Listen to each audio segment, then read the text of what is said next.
The numbers didn't lie. I stared at the spreadsheet, my hands shaking as the truth sank in.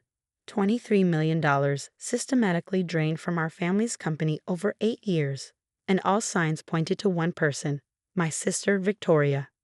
My name is Harrison, and at 35, I discovered that the sister I'd looked up to my entire life had been slowly killing our grandfather's legacy.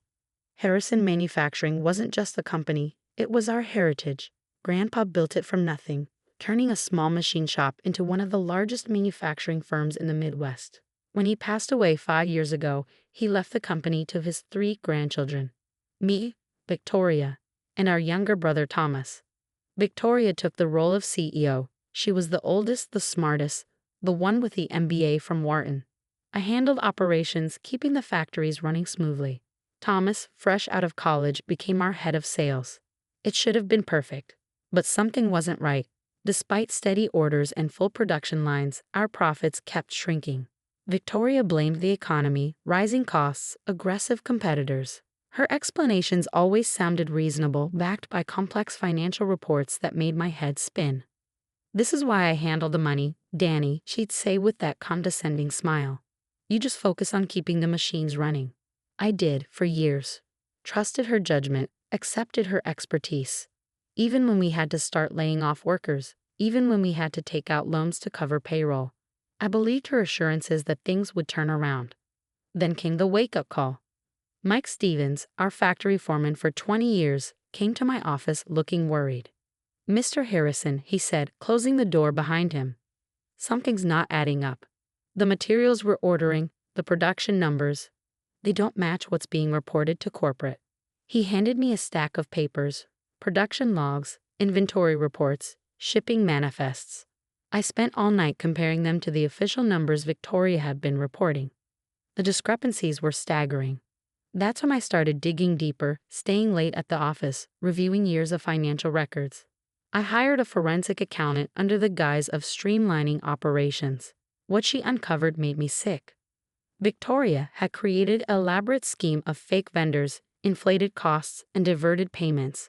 Money that should have gone to suppliers or into company accounts was being funneled through a maze of shell companies, all leading back to private accounts in her name. $23 million. 8 years of systematic theft, starting even before Grandpa died. While we were laying off loyal workers, while our family's legacy was crumbling, Victoria had been stealing us blind. I confronted her on a quiet Friday evening, after everyone else had gone home. She was in her office, typing away at her computer like nothing was wrong. "The books don't lie, Vic," I said, dropping the forensic accountant's report on her desk. She barely glanced at it. "What's this supposed to be?" "Evidence of what you've been doing to this company, to our family." Victoria leaned back in her chair, that familiar condescending smile playing across her lips. "Evidence? You actually went looking through the books." She laughed. "I didn't think you had it in you, little brother. You've always been so simple." "Simple enough to trust you," I replied, my voice steady despite the anger burning in my chest. "Simple enough to believe you were trying to save this company instead of destroying it." Her smile faded slightly. "Save it? This company was dying long before I started taking what I deserved.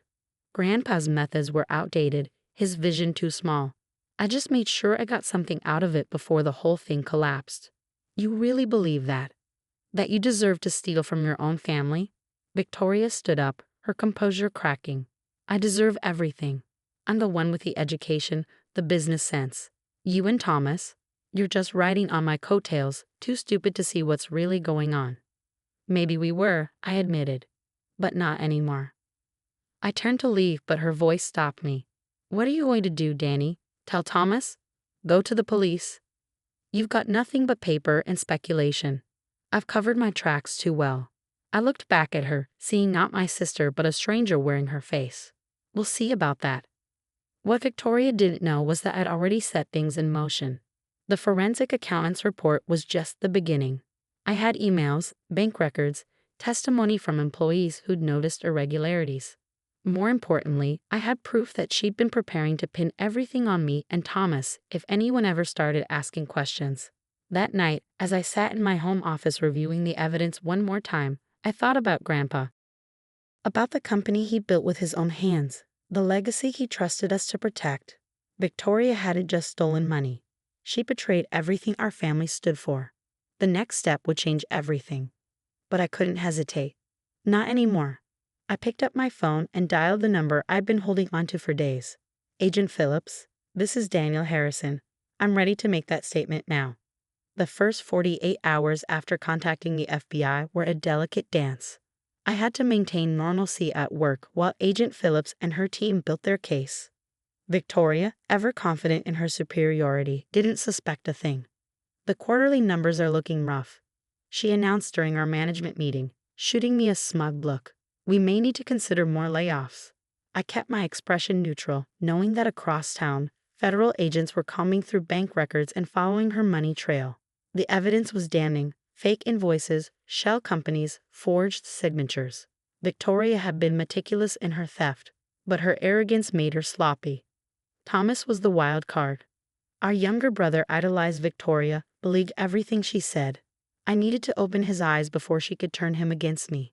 Take a look at these, I said one evening, showing him the discrepancies in our books. Really, look, Thomas. This is what's been happening to our company. He shook his head, disbelieving at first. There must be some mistake. Vic wouldn't. She has been. For years. While we've been laying off people, cutting benefits, watching Grandpa's legacy crumble. She's been stealing millions. The truth hit him hard. Thomas had always been the optimistic one, quick to trust, slow to suspect betrayal. Watching that trust shatter was painful. What do we do? He asked finally, his voice small. We let justice take its course. The arrest happened on a Tuesday morning. Victoria was in the middle of a board meeting when FBI agents walked in. I watched from the doorway as her carefully constructed world fell apart. Victoria.Harrison, Agent Phillips announced, you're under arrest for embezzlement, wire fraud, and tax evasion. Victoria's face went white, then red with fury. Her eyes locked onto mine. You, she snarled. You did this to me. No, Vic, you did this to yourself. As they led her away in handcuffs, she started laughing, a harsh, bitter sound that echoed through the halls. You think you've won? You think you can run this company without me? You'll destroy everything faster than I ever could. Her words stung, but I stood firm. The damage she'd done was extensive, but not irreparable.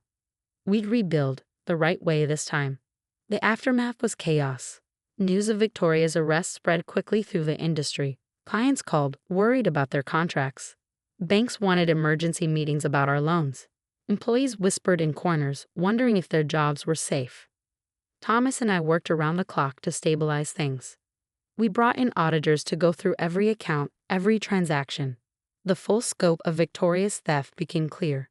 Not just the $23 million she'd stolen, but millions more in falsified records and hidden debts. She nearly killed us, Thomas said one night as we pored over the books. How did we not see it? Because we trusted her, I replied. Because she was our sister. The investigation uncovered more than just financial crimes. Victoria had been planning to sell the company's patents to competitors, strip the remaining assets, and leave us with nothing but debt. She even forged documents making herself sole owner, ready to push Thomas and me out completely. The evidence against her was overwhelming. Still, Victoria refused to plead guilty. She hired expensive lawyers, claimed business expenses, tried to paint herself as the victim of circumstance. Then came the thumb drive. One of our IT technicians found it hidden in a false bottom of Victoria's desk drawer. It contained emails, recordings, her personal notes, a detailed record of her crimes kept as insurance against anyone who might try to expose her. Your sister was thorough, Agent Phillips said, reviewing the contents. She documented everything, probably thinking it would protect her. Instead, she built the perfect case against herself. Victoria's facade finally cracked when presented with her own records. Her lawyers negotiated a plea deal: 15 years in federal prison, restitution of stolen funds, forfeiture of all company shares. The day of her sentencing, I spoke to the court about the impact of her crimes.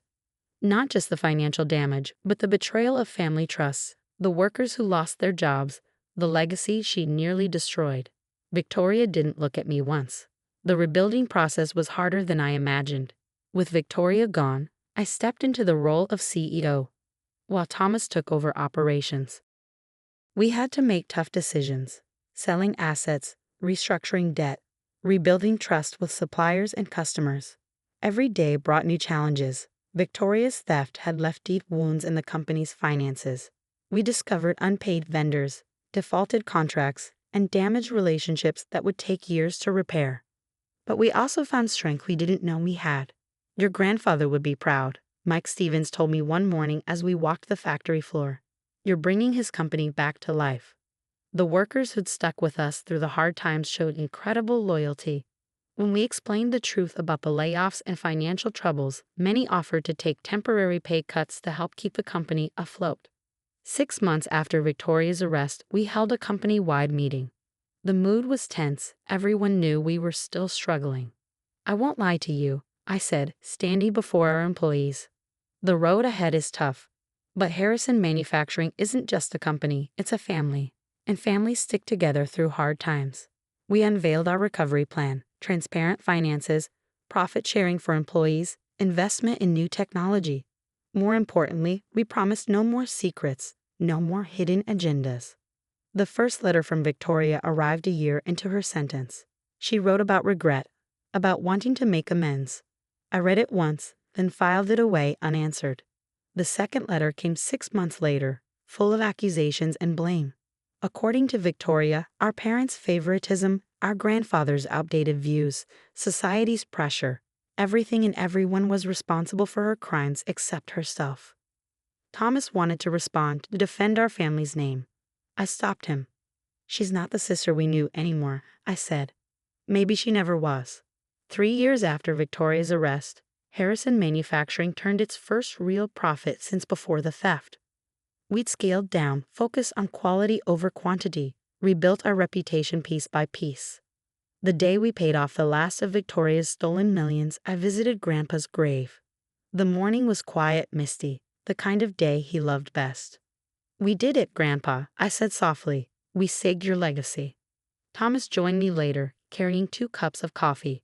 We sat by the grave, talking about memories, about the future, about the lessons we learned from betrayal. Do you think she ever loved us? Thomas asked suddenly. Or was it all an act?